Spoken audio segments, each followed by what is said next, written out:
If your TV says there's a problem with your viewing card, turn your box off at the plug.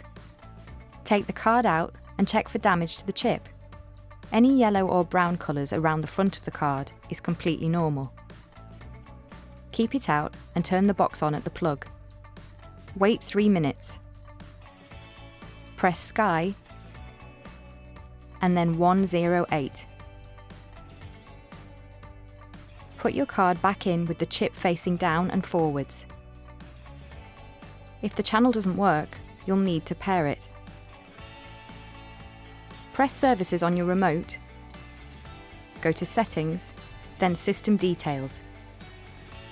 Write down the version number, the serial number, the viewing card number, and the receiver ID. Go to activatemychannels.sky.com, choose Existing Customer, and sign in. You can skip the steps you've just done. On step 3, put in the details you wrote down earlier and click Submit. For more help, go to sky.com/help.